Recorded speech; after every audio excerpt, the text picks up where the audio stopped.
परीक्षा की घड़ी निकट है और आपकी तैयारी भी लगभग पूरी हो चुकी होगी, रिवाइज कर रहे होंगे। रिवीजन की इसी श्रृंखला को हम लोग आगे बढ़ाते हैं और करंट अफेयर्स की हम लोग रिवीजन कर रहे हैं। और इस श्रृंखला में हम लोग आगे करंट अफेयर्स के प्रश्नों के माध्यम से और उनसे संबंधित तमाम तथ्यों के माध्यम से हम लोग रिवीजन करेंगे, ठीक है, एक सारगर्भिक रिवीजन करेंगे, ठीक है। तो हमारा जो प्रश्न है, जून 2022 में आयोजित होने वाले G7 के वार्षिक शिखर सम्मेलन में भाग लेने के लिए प्रधानमंत्री नरेंद्र मोदी किस देश का दौरा किया, ठीक है, किस देश का दौरा किया? तो जर्मनी का दौरा किया, जर्मनी का दौरा किया, ठीक है। अभी हम लोग इसके बारे में थोड़ा देख लेंगे, उसके बाद अच्छा G7 के बारे में हम लोग देख चुके हैं। कुछ पॉइंट्स वहां पे जो रह गए थे हम लोग यहाँ पे देख लेंगे कि विश्व अर्थव्यवस्था में लगभग उसकी कितनी प्रतिशत की हिस्सेदारी है और जीडीपी में कितने प्रतिशत की हिस्सेदारी है। तो 26 और 27 जून को जर्मनी में यह G7 का वार्षिक शिखर सम्मेलन आयोजित हुआ। G7 की जो मुख्यालय है यह अस्थायी मुख्यालय नहीं है, इसकी जो अध्यक्षता होती है प्रति वर्ष रोटेट होती रहती है इसके सदस्यों के बीच। और जर्मनी के जो चांसलर है ओलाफ स्कोल्ज, उन्होंने निमंत्रण दिया था नरेंद्र मोदी जी को, ठीक है। G7 की अध्यक्षता 2022 में किसके पास थी? 2022 में किसके पास थी? जर्मनी के पास थी। अगर हम बात करें पूरे वर्ल्ड इकोनॉमी की तो लगभग 70% का प्रतिनिधित्व करता है और वैश्विक जीडीपी का कुल 40% का प्रतिनिधित्व करता है। अब हम जर्मनी को अगर देखें तो जर्मनी मैप में ज्योग्राफी से रिलेटेड है, देखिए ये जर्मनी है, ठीक। और ये आपका जर्मनी के अगर हम वेस्ट में देखें तो नीदरलैंड है वेस्ट और नॉर्थ वेस्ट में, आप समझिए, ठीक है। वेस्ट में ये बेल्जियम है और जर्मनी के जो लोअर कॉर्नर है, लोअर कॉर्नर में वेस्ट साउथ में फ्रांस स्थित है, ठीक है। और जर्मनी के ऊपर नॉर्थ में डेनमार्क है और बाल्टिक सागर है, ये देखिए बाल्टिक सी है। इधर नॉर्थ सी है वेस्ट में, ये देखिए वेस्ट में नॉर्थ सी है, ठीक है। ये वाला क्या है? भूमध्य सागर है, उसके नीचे फ्रांस के नीचे है, ठीक है। चलिए इटली इधर है, रोम ये है, ठीक। तो चलिए आगे चलते हैं। अच्छा, जर्मनी के अगर हम ईस्ट में देखें, नॉर्थ ईस्ट में, तो हम कह सकते हैं पोलैंड है और जर्मनी के ईस्ट में कौन है? पराग्वे है, ठीक। और साउथ ईस्ट में क्या है? ऑस्ट्रिया है। ऑस्ट्रिया की राजधानी क्या है? वियना है, ठीक। चलिए आगे चलते हैं। भारत के किस शैक्षणिक संस्थान ने शिक्षा मंत्रालय के साथ मिलकर राष्ट्रीय योग ओलंपियाड का आयोजन किया? तो किसने किया? तो NCERT ने किया, NCERT ने किया, ठीक है। अगर हम राष्ट्रीय योग ओलंपियाड 2022 की बात करें तो यह 18 से 20 जून तक नई दिल्ली में आयोजित किया गया, ठीक है। 2022 की जो थीम थी, ठीक है, नेशनल योगा ओलंपियाड 2022 की जो थीम थी वह थी मानवता के लिए योग, ठीक है। वर्ष 2016 में NCERT द्वारा राष्ट्रीय योग ओलंपियाड की शुरुआत करी गई थी। तो प्रश्न आपसे पूछे कब शुरुआत की गई थी नेशनल योग ओलंपियाड की? तो वर्ष 2016 में, ठीक है, वर्ष 2016 में, ठीक है। इसका उद्देश्य है कि एक ऐसी शिक्षा प्रणाली को बढ़ावा देना, ठीक है, जो नागरिकों को देश को एक एकीकृत इकाई के रूप में समझने देखने की दृष्टि प्रदान करे, ठीक है। अब हम NCERT के बारे में देख लेते हैं थोड़ा। राष्ट्रीय शैक्षिक अनुसंधान और प्रशिक्षण परिषद, अभी थोड़ा चूंकि पक्ष विपक्ष की अगर हम बात करें, किसी भी राजनीतिक पक्ष विपक्ष या वैचारिक पक्ष विपक्ष, तो हम लोग यहाँ पे वैचारिक पक्ष विपक्ष की बात करें। अभी NCERT द्वारा कुछ NCERT के पुस्तकों में 11th-12th के शायद पुस्तकों में, उसमें कुछ चैप्टरों में बदलाव की घोषणा करी गई है छात्रों पर अध्ययन का जो बोझ है उसको कम करने के दृष्टिकोण से। तो उसको कई नजरिए से देखा जा रहा है, ठीक है। तो NCERT अभी चर्चा में है, उसके बारे में देख लेते हैं। ये एक सरकार का एक स्वायत्त संगठन है, ठीक है, शिक्षा मंत्रालय का। 1961 में इसे 1961 में स्थापित किया गया था साहित्यिक, वैज्ञानिक और धर्मार्थ सोसाइटी के रूप में, ठीक है। और भारत में स्कूली शिक्षा संबंधी सभी नीतियों पर यह कार्य करती है। मुख्यालय कहाँ है इसका? नई दिल्ली में है, ठीक है। चलिए आगे चलते हैं। अगला है, भारत सरकार ने किस तारीख से सिंगल यूज प्लास्टिक के उपयोग पर प्रतिबंध लगाने की घोषणा की है, ठीक है, किस तारीख से की है? तो 1 जुलाई 2022 से 1 जुलाई 2022 से देश में सिंगल यूज प्लास्टिक के उपयोग पर प्रतिबंध लग जाएगा। ठीक है, इसके ये देखिए, ये हमने 9 रीजंस बताए हुए हैं, सरकार ने बताए हुए कि क्यों जो है सिंगल यूज प्लास्टिक को समाप्त करना, क्यों प्रतिबंध लगाना है। ठीक है, तो यह 2021 के गजट में पर्यावरण, वन और जलवायु परिवर्तन मंत्रालय द्वारा यह अधिसूचना जारी करी गई थी और प्रतिबंध की, इस प्रकार के प्रतिबंध की घोषणा करी गई थी। ठीक है, पॉलीस्टीरीन और विस्तारित पॉलीस्टीरीन सहित अधिसूचित एकल उपयोग वाले प्लास्टिक का निर्माण, मतलब एकल उपयोग मतलब सिंगल यूज प्लास्टिक, ठीक है, निर्माण करना, आयात करना, उसका स्टॉक रखना, ठीक है, वितरण करना, बिक्री करना और उपयोग करना प्रतिबंधित होगा। मतलब किसी भी तरीके से इसका आप न निर्माण कर सकते हैं, न आयात कर सकते हैं, न उसको स्टॉक करके रख सकते हैं, भंडारित कर सकते हैं, न उसका उपयोग कर सकते हैं, न वितरित कर सकते हैं, न बेच सकते हैं, न खरीद सकते हैं। ठीक है, सभी प्रकार के प्रतिबंध लगाने की घोषणा करी गई। अब सिंगल यूज प्लास्टिक क्या है? सामान्य रूप से सिंगल यूज जो एक बार यूज किया जा सके, या इसे कई बार एकल यूज प्लास्टिक भी कहते हैं, एकल अनुप्रयोग प्लास्टिक भी कहते हैं। ठीक है, तो एक बार के बाद यह त्याग दी जाती है। इसमें जैसे क्या आते हैं, तो प्लास्टिक की थैलियाँ आ गई, ठीक है, जिनमें हम लोग सब्जियां लाते हैं, सब्जियां वगैरह। अब हालांकि कागज़ की थैलियाँ बनने लगी हैं, यूज़ किया जा रहा है। स्ट्रॉ हो गया, कॉफ़ी बैग हो गया, सोडा और पानी पीने की बोतलें, ये सब क्या है? ये सब प्लास्टिक से बनी हुई होती है। ठीक है, केंद्रीय प्रदूषण नियंत्रण बोर्ड सीपीसीबी प्रतिबंध लगाने की यह घोषणा करी है। ठीक है, सीपीसीबी प्रतिबंध लगाने की घोषणा करी है। अच्छा, कुछ और देश है जिन्होंने प्लास्टिक पर प्रतिबंध लगा दिया है, तो बांग्लादेश सबसे पहली बार प्रतिबंध लगाने वाला देश बना। बांग्लादेश ने सबसे पहली बार प्रतिबंध लगाया था। ठीक है, उसके बाद न्यूजीलैंड, चाइना, अमेरिका के भी कुछ प्रांतों में यह प्रतिबंध लगाया जा चुका है। ठीक, तो हमें भारत का याद रखना है। चलिए आगे देखते हैं। निम्नलिखित में से हिमाचल प्रदेश के किस शहर में जेंडर रिस्पॉन्सिबल गवर्नेंस कार्यशाला का आयोजन किया गया? ठीक है, तो कहां किया गया? धर्मशाला में किया गया। कहां किया गया? धर्मशाला में किया गया। ठीक है, जेंडर रिस्पॉन्सिबल गवर्नेंस कार्यशाला। ठीक, यह 3 दिवसीय कार्यशाला था।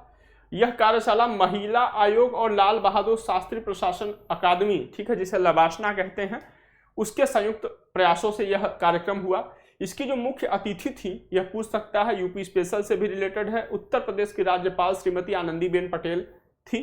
ठीक है, उत्तर भारत के 5 राज्यों और 1 केंद्र शासित प्रदेश से कुल इसमें 116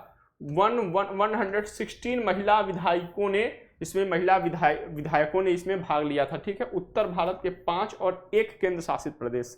इसका उद्देश्य क्या था? महिला नेताओं में क्षमता निर्माण को बढ़ावा देना। ठीक, अगर हम हिमाचल प्रदेश की बात करें तो इसका जो शाब्दिक अर्थ होता है बर्फीले पहाड़ों का प्रांत।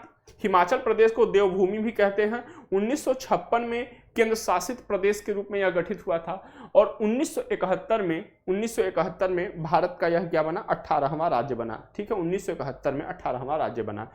अगर हम बात करें कि हिमालय की किस श्रेणी का हिस्सा है, तो हिमाचल प्रदेश हिमालय की शिवालिक श्रेणी का हिस्सा है। ध्यान रखिएगा, हिमालय की शिवालिक श्रेणी का हिस्सा है। इसकी जो ग्रीष्मकालीन राजधानी है वह क्या है? शिमला है। हिमाचल प्रदेश की ग्रीष्मकालीन राजधानी क्या है? शिमला है। और शीतकालीन राजधानी क्या है? धर्मशाला है। शीतकालीन राजधानी धर्मशाला है। चलिए आगे चलते हैं। संस्कृति मंत्रालय द्वारा ज्योतिर्गमय उत्सव का आयोजन कहां किया गया? तो कहां किया गया? यह न्यू दिल्ली में किया गया। न्यू दिल्ली में किया गया। ठीक है, 21 जून को किया गया। 21 जून को जो विस्मृत कलाकार हैं, मतलब ऐसे कलाकार जिन पे ध्यान कम दिया जाता है, उन कलाकारों की प्रतिभा को प्रदर्शित करने हेतु किया गया था। और यह आजादी के अमृत महोत्सव के हिस्से के रूप में किया गया था। 21 जून को क्या पड़ता है? तो विश्व संगीत दिवस पड़ता है। ठीक है, वर्ल्ड म्यूजिक डे पड़ता है। ठीक है, वर्ल्ड म्यूजिक डे पड़ता है, उस अवसर पे किया गया था। और इसमें क्या हुआ? जो दुर्लभ संगीत वाद्य यंत्र हैं, उनके जो वादक हैं, उनकी प्रतिभाओं को प्रदर्शित किया गया था। ये इस दिन को हुआ था। ठीक है, और इसका उद्देश्य क्या था कि जो ये यंत्र बनाते हैं, ये वाद्य यंत्र जो बनाते हैं, इनकी जो प्रतिभा है उनको संरक्षित करना और इनके जो वादक हैं उनकी प्रतिभाओं को संरक्षित करना और इनके बारे में जागरूकता बढ़ाना, संवेदनशील बढ़ाना, इसका उद्देश्य था। ठीक है, one nation one ration card योजना को लागू करने वाला देश का 36वां राज्य कौन बना? ठीक है, कितने केंद्र शासित प्रदेश हैं और कितने राज्य हैं, आप हमें कमेंट बॉक्स में बताएंगे इस समय। ठीक है, भारत में तो कौन सा बना? तो यह असम बना। यह असम बना। ठीक है, असम बना। ठीक, पूरे देश में अब 36 राज्यों और केंद्र शासित प्रदेशों में यह सफलतापूर्वक लागू कर दिया गया है। अगर पूछे कि देश का 36वां कौन बना, तो असम बना। और देश का सबसे अंतिम, ठीक है, राज्य या केंद्र शासित प्रदेश कौन सा बना, ठीक है, देश का 36वां राज्य या केंद्र शासित प्रदेश, तो भी यह असम होगा। जब राज्य और केंद्र शासित प्रदेश पूछेगा तो आपको वहां पे स्लैश लगा देगा, ठीक है, स्टेट और यूटी ऐसे स्लैश लगा के पूछेगा, ठीक है। हर हालत में उत्तर अपना असम रखना है, ठीक। चलिए, अच्छा, ये जो one nation one ration card है, यह महामारी के दौरान जो प्रवासी लाभार्थी हैं, ठीक है, उनको रियायती दर पे राशन मुहैया कराने में आसानी, सुविधाजनक करना इसका उद्देश्य है और इसमें यह महत्वपूर्ण योगदान देगा। योजना को मुख्य रूप से अधिक निर्बाध और तेज बनाने के लिए मेरा राशन मोबाइल एप्लीकेशन भी शुरू किया गया। मेरा राशन मोबाइल एप्लीकेशन भी शुरू किया गया, ठीक है।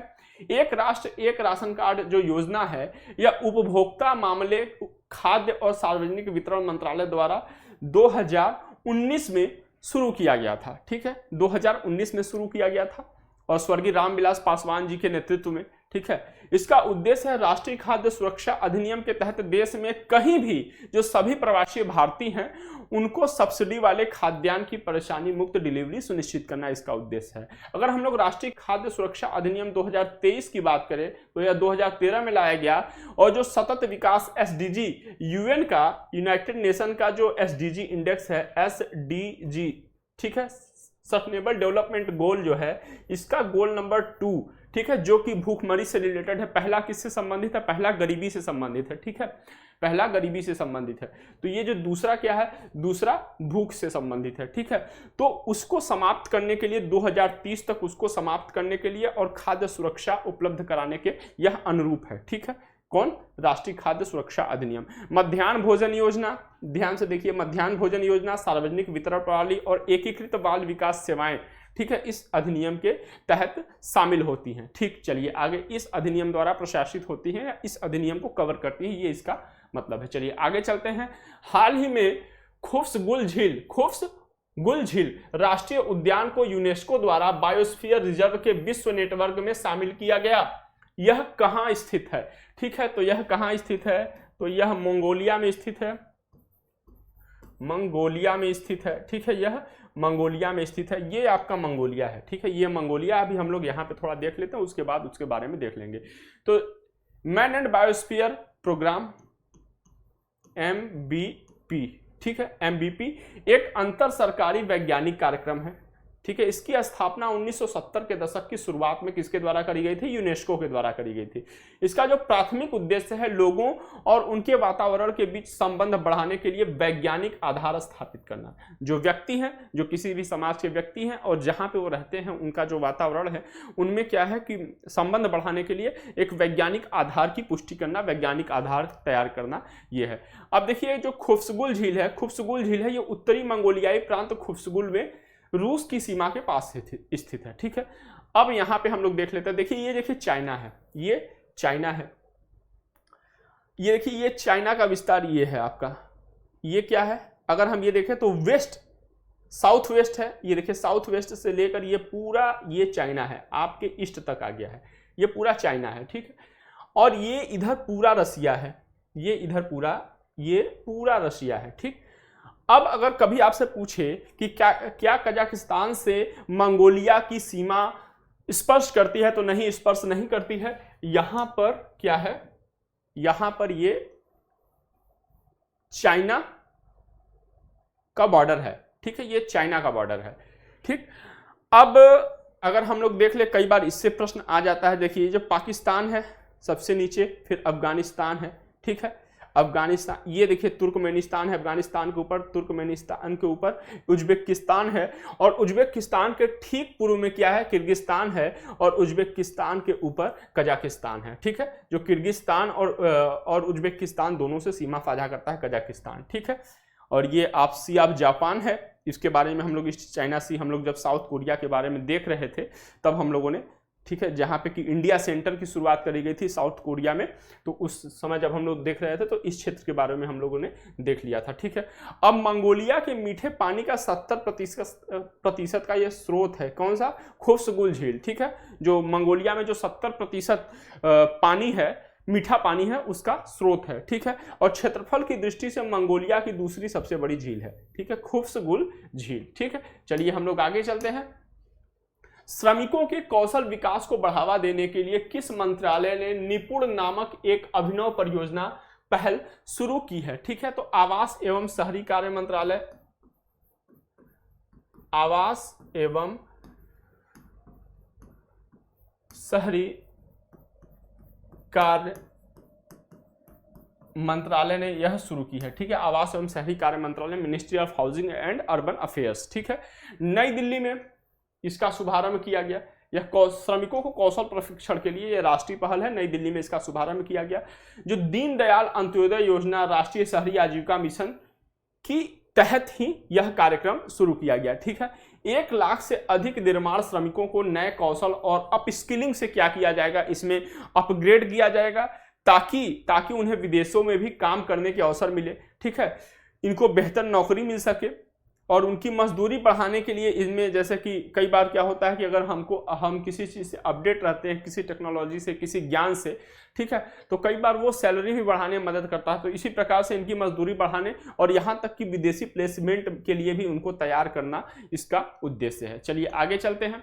भारतीय जहाजों की सुरक्षा सुनिश्चित करने के लिए, ठीक है, भारतीय जहाजों की सुरक्षा सुनिश्चित करने के उपाय के रूप में किस भारतीय सेना ने फारस की खाड़ी और ओमान की खाड़ी में ऑपरेशन संकल्प शुरू किया। तो पहले हम लोग ऑपरेशन संकल्प के बारे में देख लेंगे, फिर फारस की खाड़ी देखेंगे, फिर ओमान की खाड़ी देखेंगे। तो सबसे पहले इसका आंसर जो है वह है इंडियन नेवी ने शुरू किया, ठीक है, इंडियन नेवी ने शुरू किया, ठीक है, भारतीय सेना, ठीक है, इंडियन नेवी ने किया।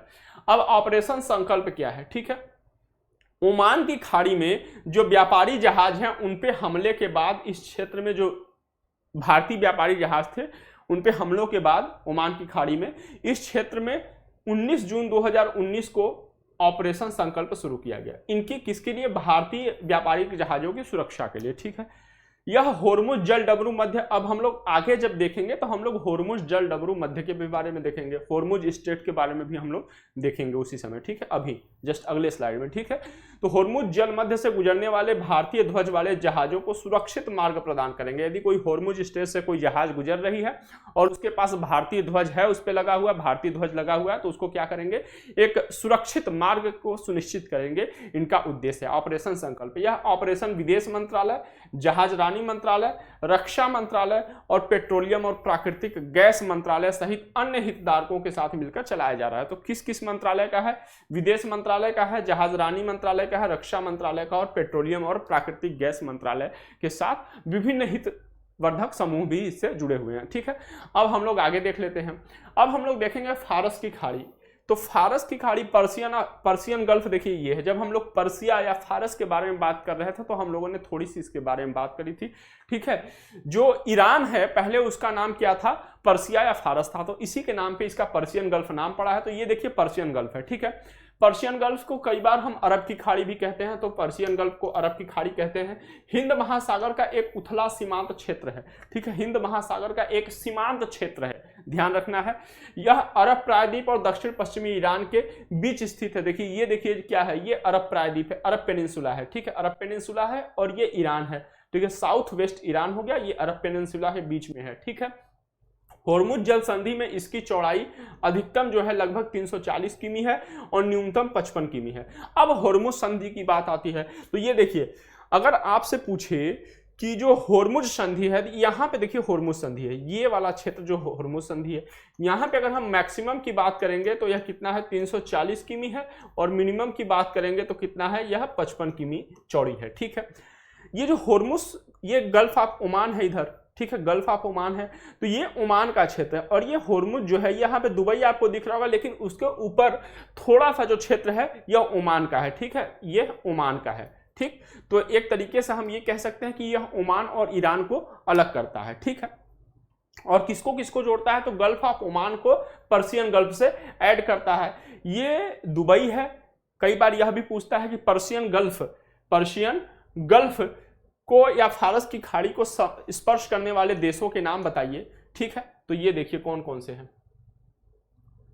आगे ये रहा, कौन कौन से, हम हाइलाइटर थोड़ा ले ले, पेन ले ले। हाँ देखिए, ये देखिए, कुवैत है, ठीक है, ईरान है, बहरीन है, कतर है, यूएई है, दुबई है, ओमान है, ठीक है। ये सब क्या है, ये सब सॉरी यहां से ये मैंने तो ये बता दिया, ठीक है। ये देखिए दुबई और ओमान, ये पर्शियन गल्फ को स्पर्श करते हैं। ओमान जो है गल्फ ऑफ ओमान को भी स्पर्श करता है, गल्फ ऑफ ओमान को स्पर्श करता है, ठीक है। चलिए अब हम ओमान की खाड़ी के बारे में देख ले तो यह अरब सागर की उत्तर पश्चिम भाग में अरब प्रायद्वीप का ये जो ओमान है उसके पूर्वी भाग में अवस्थित है। अब देखिए ये क्या है, ये आपका हो गया अरबियन पेनिनसुला, ये क्षेत्र हो गया, ये ओमान है, ओमान के ये पूर्व में स्थित है, ओमान के पूर्व में स्थित है, या हम कह सकते हैं नॉर्थ ईस्ट में स्थित है, गल्फ ऑफ ओमान, ठीक है।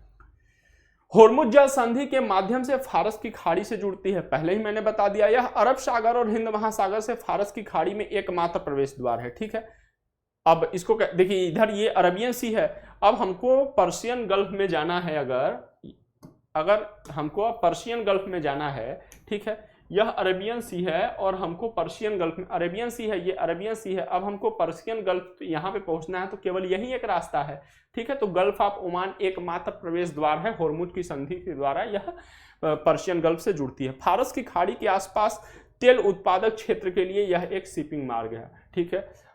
सऊदी अरब वगैरह, ये जो अरबियन पेनिनसुला है, ये तेल उत्पादक क्षेत्र है, ठीक है, तो उसके लिए है। चलिए अगला देखते हैं, अगला क्या है, 21 जून 2022 को अंतरराष्ट्रीय योग दिवस का कौन सा संस्करण आयोजित किया गया? तो यह कौन सा संस्करण था? 8वां संस्करण था, ध्यान रखना है 8वां संस्करण था। और चूंकि प्रत्येक वर्ष अंतरराष्ट्रीय योग दिवस पे प्रधानमंत्री नरेंद्र मोदी जी देश के किसी, ये जो 36 स्टेट या हमारे पास यूटी है, ठीक है, स्टेट या यूटी है, ठीक है, इनमें से किसी में भी जाते हैं, किसी भी स्टेट या यूटी में जाते हैं और वहां पे नेतृत्व करते हैं, ठीक है, अंतर्राष्ट्रीय योग दिवस का। तो ये इस बार कहां पे थे? नरेंद्र मोदी जी कर्नाटक के मैसूरू में थे, कर्नाटक के मैसूर में थे। देश भर के में 75 प्रतिष्ठित संस्थानों पर योग प्रदर्शन आयोजित किए गए। अगर हम बात करें वर्ष 2022 का विषय क्या था, तो मानवता के लिए योग था। अभी हम लोगों ने राष्ट्रीय योग ओलंपियाड के बारे में हम लोगों ने देखा था, अब हम लोग अंतर्राष्ट्रीय योग दिवस के बारे में देख रहे हैं, ठीक है। कब से मनाया जा रहा है? तो सबसे पहली बार 2015 में शुरू करी गई थी, उसके बाद से यह प्रत्येक वर्ष मनाया जा रहा है। इस बार क्या है? 8वां संस्करण है, ठीक है, 8वां संस्करण है। इसका उद्देश्य क्या है? जो योग का अमूल्य लाभ है उसके बारे में जागरूकता बढ़ाना और एक जगह इकट्ठा होकर एक साथ योग करके लोगों में एकता की भावना, एकीकृतपन की भावना का विकास करना है, ठीक है। सबसे पहली बार अगर बात करें तो 27 सितंबर 2014 को यूएन संयुक्त राष्ट्र में महासभा में नरेंद्र मोदी जी द्वारा, हमारे प्रधानमंत्री द्वारा इसको प्रस्तावित किया गया था, ठीक है, इसको प्रस्तावित किया गया था। फिर इस पर 11 दिसंबर 2014 को इस पर मुहर लगा दी गई संयुक्त राष्ट्र सभा द्वारा कि 21 जून को प्रत्येक वर्ष अंतर्राष्ट्रीय योग दिवस या विश्व योग दिवस के रूप में मनाया जाएगा। अब 21 जून को ही क्यों मनाया जाता है? यहां से एक ज्योग्राफी का क्वेश्चन। 21 जून को क्या पड़ता है? नॉर्थ हेमिस्फीयर में 21 जून को पड़ता है आपका ग्रीष्म संक्रांति पड़ता है, ठीक है, समर सोलिस्टिस पड़ता है, ठीक। तो यह वर्ष का सबसे लंबा दिन होता है। सबसे लंबा दिन कैसे होगा? जब सूर्य पहले उगेगा, जल्दी उगेगा और सूर्य देर से अस्त होगा, तो ये लंबा दिन होगा, ठीक है। चलिए आगे चलते हैं। तो 21 जून को इसीलिए यह मनाया जाता है। अगला है पश्चिम सेतु परियोजना। पश्चिम सेतु परियोजना चीन के हटने के बाद कौन सा देश नेपाल में इस महत्वाकांक्षी जल विद्युत परियोजना का अधिग्रहण करेगा? कौन सा करेगा? इंडिया करेगा, अपना इंडिया करेगा, ठीक है। तो पश्चिम सेतु जल विद्युत परियोजना क्या है? ये 750 मेगावाट की पनबिजली परियोजना है, ठीक है। नेपाल में पश्चिम सेतु नदी बेसिन पर यह परियोजना शुरू करने की योजना है। इस परियोजना की परिकल्पना नेपाल को 31.9% बिजली मुफ्त प्रदान करने की है, ठीक है। अब देखिए नेपाल कहां पे है? तो नेपाल ये रहा, ठीक है। नेपाल से अगर किस किस राज्य की सीमा साझा होती है तो हम लोग ये देख लेते हैं। देखिए अगर हम लोग देखें तो ये देखिए वेस्ट बंगाल है, वेस्ट बंगाल यहाँ पे दार्जिलिंग वाला हिस्सा थोड़ा लगता है उससे, बिहार की साझा होती है, उत्तर प्रदेश की साझा होती है, उत्तराखंड की साझा होती है, ठीक है। नेपाल के नॉर्थ में चाइना है, या हम ये कह सकते हैं तिब्बत है, जिसपे कि चाइना का शासन है। ठीक, चलिए आगे चलते हैं। नेपाल की एक अंतरराष्ट्रीय सीमा जो है भूटान से भी लगती है। ठीक, चलिए आगे चलते हैं। अगला जो प्रश्न है, प्रधानमंत्री नरेंद्र मोदी जी ने बिजली मंत्रालय की प्रमुख पुनरुत्थान वितरण क्षेत्र योजना का शुभारंभ किया। इस योजना को किस वित्तीय वर्ष के रूप में किस वित्तीय वर्ष के बीच में लागू करी जाएगी? ठीक है, डिस्कॉम्स के बारे में, ये डिस्कॉम्स से संबंधित योजना है। तो हम इसके बारे में देखेंगे फाइनेंशियल ईयर 2021-22 से लेकर 2021-22 से लेकर फाइनेंशियल ईयर, ठीक है, फाइनेंशियल ईयर 2025-26 तक यह चलेगी। 2025-26 तक यह चलेगी। 30 जुलाई को योजना का शुभारंभ किया गया। 30 जुलाई 2022 को योजना का शुभारंभ किया गया। और इसका जो है वो क्या है, मतलब इसका एक तरीके से हम लोग कह सकते हैं कि इसका जो उद्देश्य है, 5 वर्षों की अवधि में 3 लाख करोड़ रुपए से अधिक के परिव्यय के साथ यह लागू किया गया। मतलब 3 लाख करोड़ रुपए का परिव्यय होगा। वीडियो कॉन्फ्रेंसिंग के जरिए इस दौरान उज्ज्वल भारत उज्ज्वल भविष्य पावर एट 2047, ठीक है, इसका भी, इस योजना का भी अनावरण किया गया। उज्ज्वल भारत उज्ज्वल भविष्य पावर एट द 2047 या 2047, ठीक है। अब हम पुनरुत्थान वितरण क्षेत्र की योजना के बारे में देख लेते हैं। डिस्कॉम्स किसे कहते हैं? जो ऊर्जा वितरण कंपनियां होती हैं, बिजली वितरण कंपनियां होती हैं, और बिजली विभागों की परिचालन क्षमता और वित्तीय स्थिरता में सुधार करना इसका उद्देश्य है, ठीक है। योजना के अंतर्गत अंतिम उपभोक्ताओं को आपूर्ति की विश्वसनीयता और गुणवत्ता में सुधार पर ध्यान केंद्रित करते हुए वितरण बुनियादी ढांचे के आधुनिकीकरण करने और सुदृढ़ीकरण करने के लिए डिस्कॉम्स को वित्तीय सहायता प्रदान करने की इसमें परिकल्पना की गई है, ठीक है। तो जो बिजली कंपनियां हैं या जो वितरण से संबंधित जो प्रमुख हितधारक समूह हैं, उनको क्या किया जाएगा, थोड़ा उनको पुशअप किया जाएगा धनराशि के रूप में, ठीक है, ताकि वो अच्छा गुणवत्तापूर्ण सेवा प्रदान कर सके और आपूर्ति में अपनी विश्वसनीयता को सुनिश्चित कर सके। प्रधानमंत्री नरेंद्र मोदी जी ने कहां पर देश का पहला India international bullion exchange IIBX launch किया? कहां पे किया? अब मोदी जी ने किया है तो निश्चित तौर पे ये, इसको हम लोग याद ऐसे कर सकते हैं, गांधीनगर में किया। गांधीनगर कहाँ है? गुजरात में है, ठीक है। यह एक्सचेंज भारत में सोने के वित्तीयकरण को बढ़ावा देने की सुविधा प्रदान करेगा। किसके? सोने की वित्तीयकरण। ये देखिए इसका लोगो है, ठीक है, IIBX का, ठीक है, इंडिया इंटरनेशनल बुलियन एक्सचेंज, ठीक। सोने के वित्तीयकरण को बढ़ावा देने की सुविधा प्रदान करेगा। भारत दुनिया में सोने का दूसरा सबसे बड़ा उपभोक्ता है और इसकी स्थापना से इस कीमती धातु के लिए बाजार में पारदर्शिता लाने के भारत के प्रयास के रूप में देखा जा रहा है। मतलब क्या होगा, जो स्वर्ण बाजार है या जो सोने से संबंधित बाजार है, उनमें क्या आएगी? पारदर्शिता आएगी। देश में सोने के मानक मूल्य का निर्धारण हो सकेगा इससे, और छोटे सर्राफा डीलरों, जो सोने का व्यवसाय करते हैं, सर्राफा डीलरों और ज्वेलर्स के लिए इस सोने की व्यापार करना आसान हो सकता है इससे, ठीक है। वर्तमान में केवल नामित बैंक, ठीक है, नामित बैंक और भारतीय रिजर्व बैंक द्वारा अनुमोदित एजेंसियां, ठीक है, ही सोने का आयात कर सकती हैं। उसके बाद यह देश भर के डीलरों और ज्वेलर्स को बेचा जाता है, ठीक है। चलिए आगे चलते हैं। PRS लेजिस्लेटिव रिसर्च, ठीक है, के अनुसार राज्य विधानसभा की बैठकों के मामले में कौन सा राज्य पहले स्थान पे रहा? ठीक है, पहले स्थान पे रहा, ठीक। तो इसका मतलब यह है कि किस राज्य में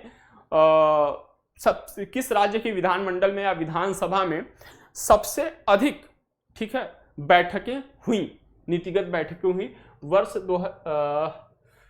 2021 के बारे में यह है, ठीक है। तो केरल में हुई, केरला में हुई, ठीक है। वर्ष 2020 में कोविड-19 महामारी की पहली लहर के दौरान क्या हुआ था? केरल जो था, अगर हम केरल के बारे में बात करें तो वह 8वें स्थान पर था, लेकिन वर्ष 2021 में यह पहले स्थान पे आ गया। और बैठक कितने दिनों तक हुई? 61 दिनों के लिए बैठक हुई, जो किसी भी राज्य की तुलना में उच्चतम है। मतलब सबसे अधिक अगर देश में किसी देश की विधानसभा में बैठक हुई तो वह केरल में हुई, और कितने दिनों के लिए हुई? 61 दिनों के लिए हुई। कितने दिनों में? 365 दिनों में, ठीक है। यह 365 दिनों में 61 दिनों तक, ठीक। केरल के बाद ओडिशा आता है, ओडिशा में 43 दिनों तक, कर्नाटक में 40 दिनों तक और तमिलनाडु में 34 दिनों तक विधानसभा की बैठक हुई। अगर हम उत्तर प्रदेश के बारे में बात करें तो उत्तर प्रदेश में केवल 17 बैठक हुई। ठीक, न्यूनतम बैठक का नियम है, न्यूनतम बैठक का नियम है जो कि राज्य अपनी विधानसभाओं से संबंधित बैठकों के लिए कानून बना सकते हैं। ठीक है, उत्तर प्रदेश में यह 90 दिनों तक है। अगर हम उत्तर प्रदेश की बात करें तो 90 दिनों तक है, 365 में 90 दिनों तक ये है। ठीक, चलिए आगे चलते हैं। अगला है, केंद्र सरकार ने सिगरेट और अन्य तंबाकू उत्पाद पैकेजिंग और लेबलिंग नियम 2008 में संशोधन करके सभी तंबाकू उत्पाद पैक के लिए निर्दिष्ट स्वास्थ्य चेतावनियों के नए सेट को अधिसूचित किया। नए संशोधित नियम कब से लागू होंगे? ठीक है, जो भी सिगरेट या तंबाकू का सेवन करते हैं यह उनके चेतावनी के लिए है। ये देखिए, ये कैंसर, ठीक है, ये कैंसर है का कैंसर को प्रदर्शित कर रहा है।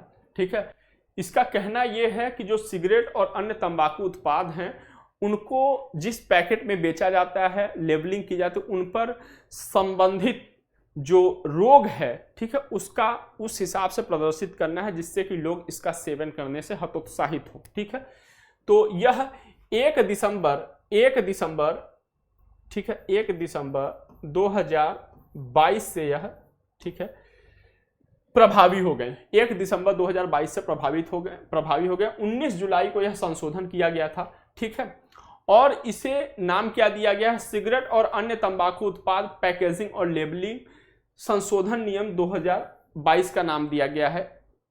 1 दिसंबर 2022 या उसके बाद निर्मित, ध्यान रखिएगा, निर्मित या आयात किए गए या पैक किए गए सभी तंबाकू उत्पाद पाठ्य स्वास्थ्य चेतावनियों के लिए पाठ्य स्वास्थ्य चेतावनियों के साथ छवि प्रदर्शित करेंगे।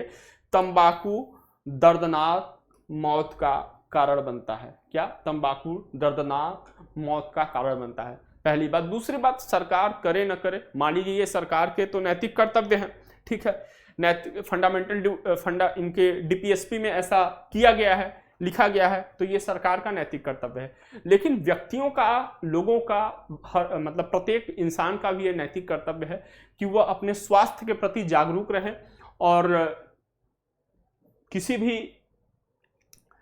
अनर्गल चीज का सेवन करने से उनकी स्वास्थ्य समस्याएं होंगी, स्वास्थ्य संबंधी समस्याएं होंगी और चूंकि फाइनेंशियल समस्याएं भी होंगी। तो मैं तो एक बात कहता हूं कि अगर आप किसी भी मद्यपान या तंबाकू पान का सेवन कर रहे हैं तो जितना पैसा आप एक गुल्लक बनाइए, जितना पैसा आप दुकान पर दे रहे हैं किसी भी चीज़ को खरीदने के लिए, ऐसे नशीली चीज़ को खरीदने के लिए जो कैंसर का कारण बनता है, तो उससे जस्ट 3 या 4 गुना पैसा आप उस गुल्लक में डालिए कि भविष्य में, भगवान न करे, लेकिन यदि भविष्य में कभी कोई समस्या होती है, स्वास्थ्य संबंधी समस्या उसके सेवन से, तो आप उसका इलाज कर सके। तो ये क्या है, ये मतलब कितनी फाइनेंशियली दिक्कतें होती है, परिवार में मानसिक टेंशन होता है।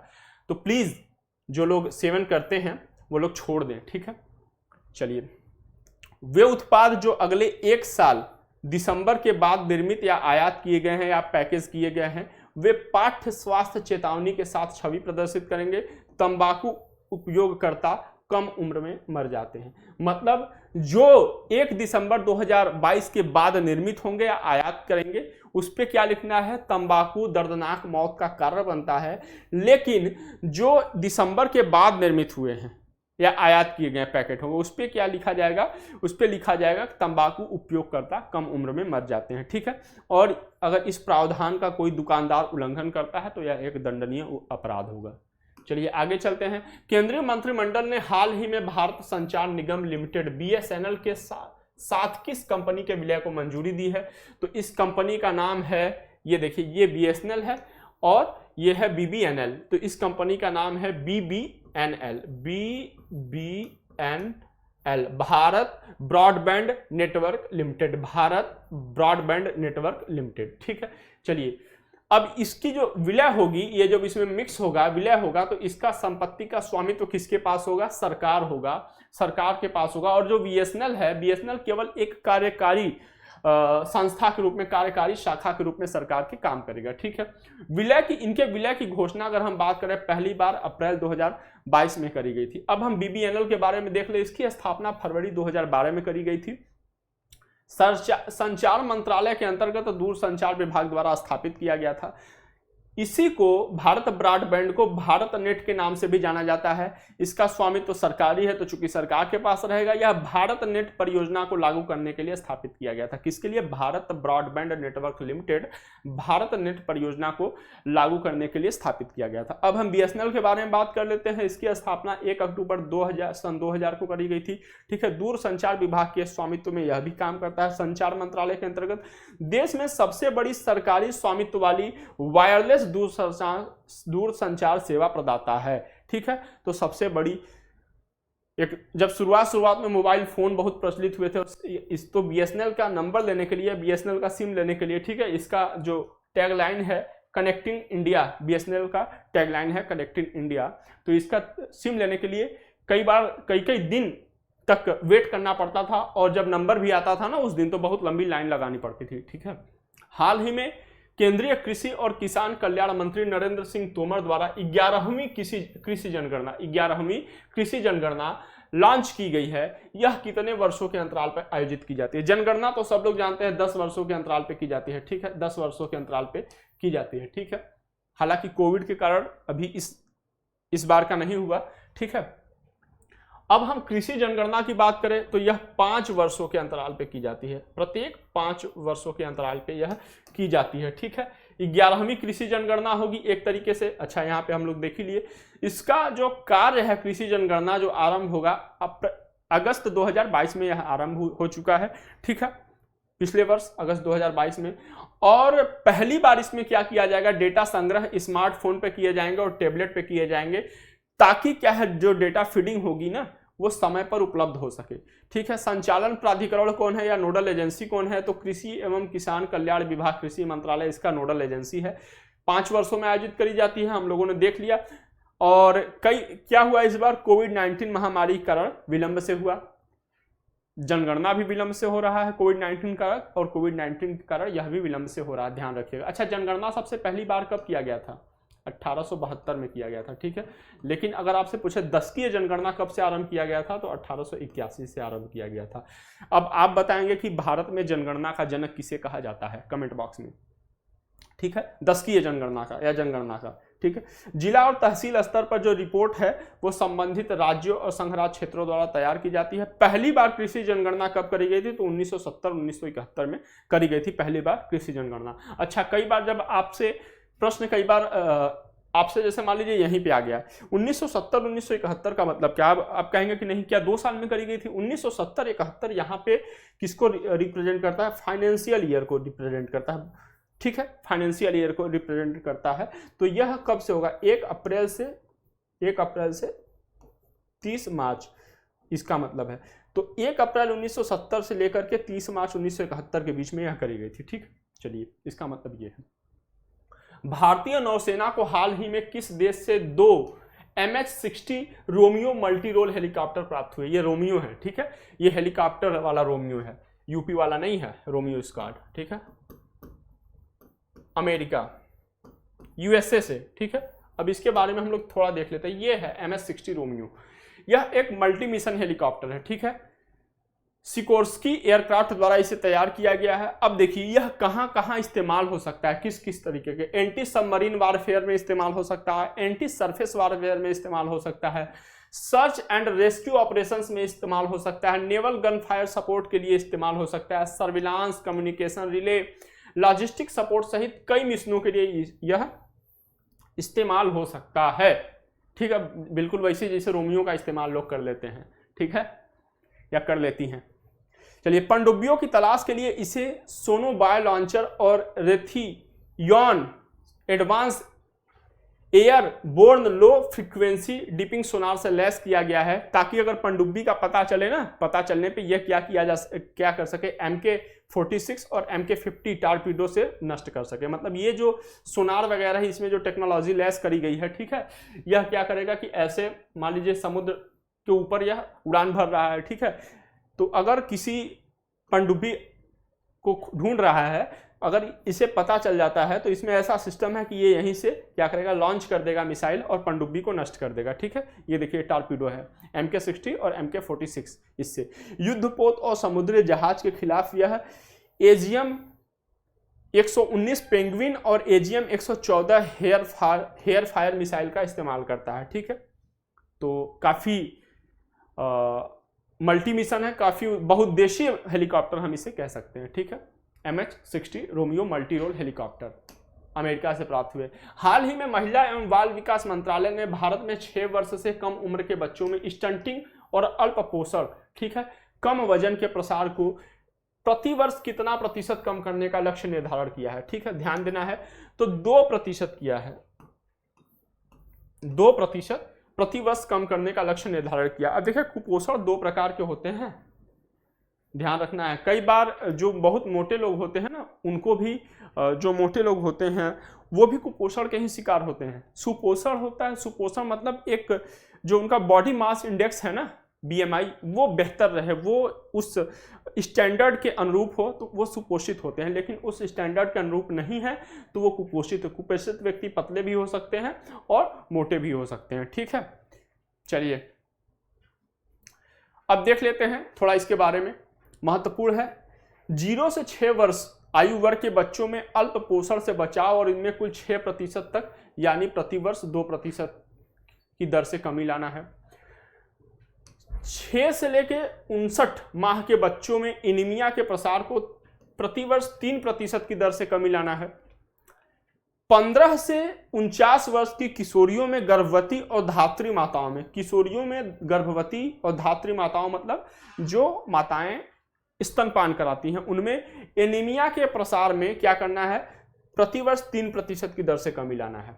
बच्चों में 2% की दर से कमी लाना है। और उसके बाद जो प्रमुख रिपोर्ट्स में, जो इस रिपोर्ट्स में प्रमुख बातें हैं उसके बारे में हम लोग देख रहे हैं रिपोर्ट में। ठीक है, अब NFHS जो राष्ट्रीय परिवार स्वास्थ्य सर्वेक्षण का जो 5वां चरण है उसमें कुछ निष्कर्ष, महत्वपूर्ण निष्कर्ष निकले। ठीक है, हम लोग अब वो देख लेते हैं।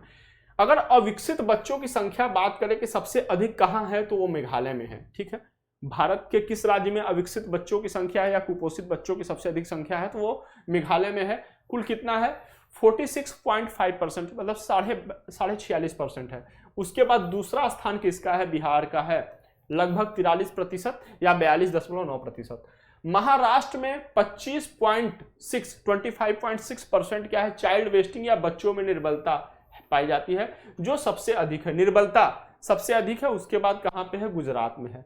झारखंड में अगर हम बात करें तो 15 से लेकर 49 वर्ष के बीच की महिलाओं का उच्चतम प्रतिशत है 26%, जिनका बॉडी मास इंडेक्स सामान्य से कम है। BMI क्या है, सामान्य से कम है, यह झारखंड में सबसे अधिक है। ठीक है, कुछ अन्य अगर हम बात कर ले इस रिपोर्ट में कुछ अन्य बातें, तो कुल प्रजनन दर TFR जो है प्रति महिला बच्चों की औसत संख्या NFHS चरण 4 और चरण 5 के बीच राष्ट्रीय स्तर पे 2.2 से घटकर कितना हो गया है, 2% हो गई है। कुल प्रजनन दर कितना हो गया, 2% हो गया, ध्यान रखना है।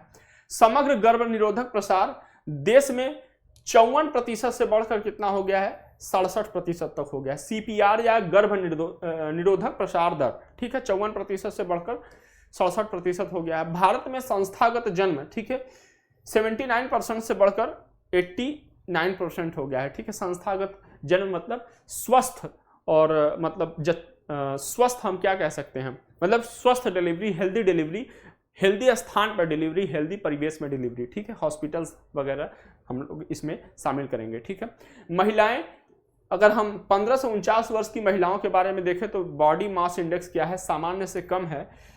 वह NFHS के चौथे चक्र में जो कि 22.9% था, उससे घटकर क्या हो गया है, 5वें चरण में 18.7% तक हो गया है। ठीक है, तो ये कुछ सकारात्मक भी इस रिपोर्ट में बातें करी गई हैं, नकारात्मक बातें भी करी गई हैं। नकारात्मक बातें इन द सेंस जिन पे हमें अभी काम करना है, सकारात्मक बातें इन द सेंस जिन पे हमने पिछले वर्षों की अपेक्षा कुछ पॉजिटिव या सकारात्मक उपलब्धियां हासिल की, जिनको और आगे ले जाना है। ठीक है, चलिए आगे देखते हैं। हाल ही में किस राज्य में संक्रामक लंपी स्किन डिजीज का मवेशियों में प्रकोप देखा गया। लंपी स्किन डिजीज को ढीलेदार त्वचा रोग भी कहते हैं। तो कहाँ देखा गया? यह राजस्थान में देखा गया। ठीक है, यह राजस्थान में देखा गया। ये लंपी डिजीज, ये जो गाय है, ठीक है, ये लंपी डिजीज से प्रभावित है। ठीक है, देख सकते हैं चकत्तेदार उस पर आ जाता है। ठीक है, यह मवेशियों या भैंस के pox virus, lumpy skin disease virus, ठीक है, के संक्रमण के कारण होता है। तो पॉक्स, चिकन पॉक्स है, जानते हैं ना? ठीक है, उसी तरीके का एक यह मवेशियों का पॉक्स वायरस है। ठीक है, LSDV, lumpy skin pox virus, lumpy skin disease virus, ठीक है, ये संक्रमण के कारण होता है। और जो इसे स्वास्थ्य संगठन है, पशु स्वास्थ्य संगठन है, इसे गंभीर बीमारी घोषित किया हुआ है। ठीक है, और ये जो लंपी स्किन वायरस डिजीज है, ठीक है, ये क्या है? ये कैप्रीपोक्स वायरस जीनस से संबंधित है, कैप्रीपोक्स वायरस के परिवार से संबंधित है। ठीक है, इसमें दो और आते हैं, कैप्रीपोक्स वायरस में दो और आते हैं, 2+1 हम कह सकते हैं, ये लंपी डिजीज वाला है। ठीक है, 1 और 2 इसमें और भी आते हैं। ठीक है, तो विश्व पशु स्वास्थ्य संगठन ने इसे एक गंभीर बीमारी बताया है।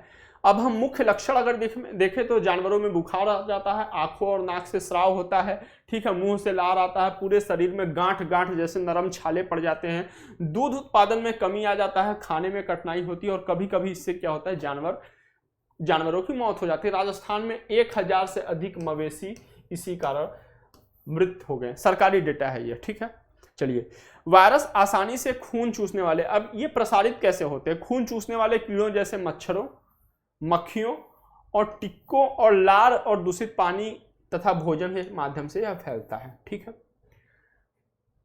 यह वायरस सबसे पहले अगर हम बात करें तो एशिया और प्रशांत क्षेत्र में वर्ष 2019 में कहां देखा गया था?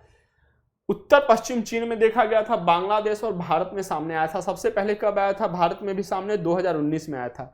सबसे जो खास बात यह है कि इसका कोई इलाज उपलब्ध नहीं है, इसका कोई इलाज उपलब्ध नहीं है। ठीक है, चलिए आगे देखते हैं। कालेश्वरम लिफ्ट सिंचाई परियोजना जो हाल ही में चर्चा में थी, किस राज्य से संबंधित है? तो यह तेलंगाना से संबंधित है, यह तेलंगाना से संबंधित है। तेलंगाना की स्थापना किस वर्ष हुई थी एक अलग प्रदेश के रूप में? इसका आंसर आप हमें बताएंगे। ठीक है, चलिए, कालेश्वरम लिफ्ट सिंचाई परियोजना के अगर बारे में हम बात करें, ये है Kaleshwaram India largest multi stage lift irrigation project. ठीक है, अब हम देख ले इसके बारे में। यह तेलंगाना में भूपल्ली के कालेश्वरम में गोदावरी नदी पर एक बहुउद्देशीय सिंचाई परियोजना है। तो परीक्षा में आपसे पूछ सकता है कालेश्वरम लिफ्ट परियोजना किस नदी पर स्थित है? तो यह गोदावरी नदी पर स्थित है। ठीक है, ये गोदावरी नदी है। ठीक है, दुनिया की सबसे बड़ी परियोजनाओं में से एक है। इसका सबसे जो दूर अपस्ट्रीम है प्राणहिता और गोदावरी नदियों के संगम पे है। ठीक है, अब प्राणहिता ये देखिए अपस्ट्रीम, यहां तक ये प्राणहिता ये है। ठीक है, और गोदावरी नदी के संगम पे है, ये देखिए ये सब है। ठीक, प्राणहिता नदी वर्धा, पिंगंगा और वेनगंगा नदियों सहित विभिन्न छोटी सहायक नदियों का संगम है। प्राणहिता नदी क्या है? पिंगंगा, वेनगंगा, ध्यान रखिएगा, ये पिंगंगा अगर दिखेगा, वेनगंगा दिखेगा तो आप इसको गंगा की सहायक नदी मत समझिएगा। ठीक है, मत लगाइएगा। पिंगंगा, वेनगंगा, वर्धा, ये सब प्राणहिता नदियों की मतलब ये प्राणहिता की एक तरीके से सहायक नदियां हैं। ठीक है, छोटी सहायक नदियां हैं। ठीक, और इसमें क्या है महत्वपूर्ण चीज? चलिए, 203 किमी लंबा इसमें टनल रूट है, यह ध्यान रखना है। ठीक है, इसमें 20 लिफ्ट बनाया गया है, 20 लिफ्ट है। ठीक है, 19 पंप हाउसेस हैं इसमें। चलिए, ये वाला हिस्सा है, ये देखिए ये वाला हिस्सा है तेलंगाना का। आगे अभी हम लोग देख लेते हैं। दुनिया की सबसे बड़ी लिफ्ट परियोजना हमने यहां पे देखा, India's largest multi stage irrigation project. तो दुनिया की सबसे बड़ी लिफ्ट परियोजना है, यह भी ध्यान रखिएगा। इसके पहले जो थी वह अमेरिका में कोलोराडो लिफ्ट परियोजना थी और मिस्र में ग्रेट मेड रिवर थी। ठीक है, तो अभी भारत के पास है, भारत के क्या है? कालेश्वरम है अभी भारत में। ठीक है, इसके पहले अमेरिका की कोलोराडो थी और मिस्र की ग्रेट मेड रिवर थी। अब भारतीय कालेश्वरम लिफ्ट परियोजना क्षमता के मामले में दुनिया की सबसे बड़ी परियोजना बन गई है। ठीक है, ये देखिए इधर है, ये कालेश्वरम प्रोजेक्ट इधर पे है, ठीक है। तेलंगाना में किसानों को इससे साल भर पानी आपूर्ति होगी। कई जिले जो वर्षा की कमी का सामना करते थे और वहां पे भूजल किससे, फ्लोराइड से प्रदूषित था, इससे लाभान्वित होंगी। कई कस्बों गांवों को क्या मिलेगा, और हैदराबाद सिकंदराबाद को क्या मिलेगा, स्वच्छ पानी भी आपूर्ति हो सकेगी, ठीक है, पेयजल भी आपूर्ति होगा इससे, ठीक है। तो चलिए इसी के साथ हमारी ये श्रृंखला आज यहाँ पे समाप्त होती है और उम्मीद है कि आपकी पढ़ाई अच्छी हो रही होगी। इसको आप इस श्रृंखला से आप जुड़े रहिए, इससे क्या होगा कि आपका करंट अफेयर आपने जो पढ़ा हुआ है ये रिवाइज हो जाएगा, ठीक है। और जैसा कि भाई साहब कह रहे हैं इनसे, ठीक है, ये भाई साहब हैं और ये इनसे कह रहे हैं, पढ़ रहे हो ना, तो आप भी पढ़ाई करते रहिए। चलिए ठीक है, जय हिंद जय भारत।